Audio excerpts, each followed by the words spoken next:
Pita, real quick. What was the record today? You got one more fight? We got one more. 1-1. 1-1. That's cool. That's cool. Who won and who lost? The kid that won right now, we used to train him in Oxnard actually. Oh yeah, no, I helped him at the corner though. I helped him. I don't train him. I used to train him when he was little. He was small. He was fat.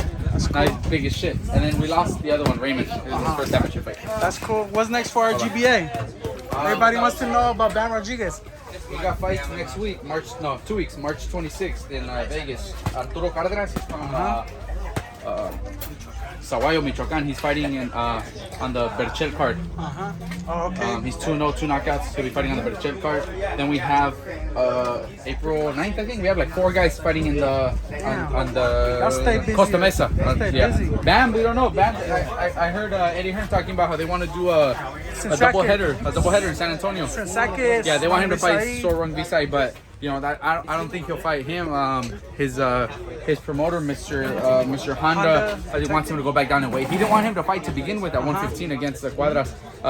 We convinced him to let him. So no, there's no light. It's like red in here. Oh, okay. And he, they want him to fight. They want him to fight for the WBC title against what's his name, but just depends. How old is he? He's only 9. 20, I think it's 21, man. 21? 20, yeah, but damn, they want to feed him to they want to move him a little bit too fast. You know, they should give him a chance to Yeah, I thought the chance to fight Cuadras was a chance that we couldn't, you couldn't say no to. Former world champ. But the weight class itself, staying at 115, it's tough because every fight for them is going to be tough at that weight class because he's just going to be the naturally smaller guy against as talented as he is, as good as we think he is. He's going to be the smaller guy against everyone. You guys want him to go into I would prefer he goes back down to 108, 112, his natural weight classes, and then go back up to 115 once he's That's good. So who gets Chocolatito? Franco? I think Franco, hopefully he gets Gallo Estrada, and then we'll go from there. He's mandatory for Gallo Estrada, so hopefully we get that done and he gets to fight Gallo Estrada and hopefully come out with the win and then go after Chocolatito. Chocolatito I think is still the best one at 115. Any update on Mikey Garcia? I know he had a tough loss, man, but if people still want to see him, I don't think he's done, man. I think nothing right now. He gotta get back into he was in the gym helping Jose get ready for this fight with Pedraza. He was sparring with Jose a lot, but he hasn't said anything about him fighting. I don't know if he just wanted to help out Jose, get him ready, but that's all I know right now. Okay, Canelo Bivol. That's a tough fight, man. That's a really, really tough fight for Canelo.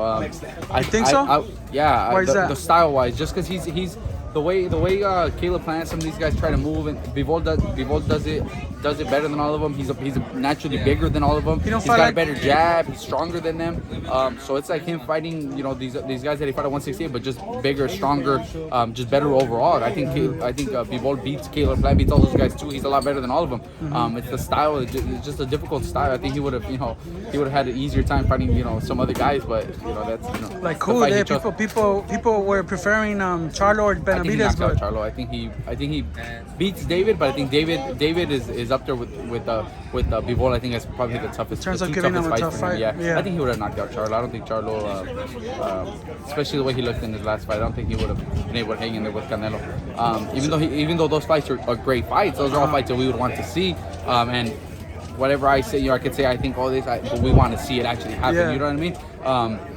Fuck it. Hopefully, maybe we get it next year. Now it looks like Charlo might be fighting Caleb Plant, which is a good fight, and then hopefully we get David Benavidez fighting. Canelo wants him to fight each other. Yeah, he's busy this year. He said, let him fight each other, not fight the winner. That's what he said. Is he right? Those guys, neither one of those guys are world champion. They need a weight class that Canelo's going to be fighting at. He's only going to fight at 68, 75, maybe cruiserweight. Those guys don't have world titles in any of those weight classes. So just make big fights happen. Fight each other, and then the winner gets a shot at Canelo because, that's what it is. It's a shot for them. Canelo picks and chooses whatever, whoever he wants to fight. They're the ones that are going to be lucky enough to get a fight with him. He could fight fucking that cruiserweight, make a shitload of money. He could fight Triple G. He's fighting Bivol. He could fight Better Beef. There's a shitload of fights for Canelo to take, and these guys have to earn their shot at Canelo. That's just the way it is right now. Yeah, all right. I know you were busy out here with your fighters, but did you get a glimpse of Junior at all? We got to see him. He's preparing. He won, man. That's pretty cool. He's cool. I was disappointed. I thought he was going to be a southpaw. That's cool, man. There's a shitload of people here. You don't see that many people at amateur shows. He got his dad's fans. It's cool. cool that we, you know, get all these people coming to amateur shows and stuff. You know, maybe they come more often. But yeah, it was cool. It was good to see all especially like I saw a bunch of media guys here too, and Sean Gibbons was here. A bunch of people we don't know. It was like a fight, like a real fight, like a bunch of people HBO we don't usually see at these small amateur shows. But it was cool. Yeah. All right. Last thing, what do you tell to all the RGBA loyalists? You guys just thank you guys for all the support. You know, stay tuned. We have fights March 26th at Arturo Cardenas on Top Rank, the Berchez show. Then April 9th, we got a bunch of guys fighting in Costa Mesa. So, you know, just stay tuned. You know, keep supporting. All right, cool. Appreciate you, Pita. Good looking.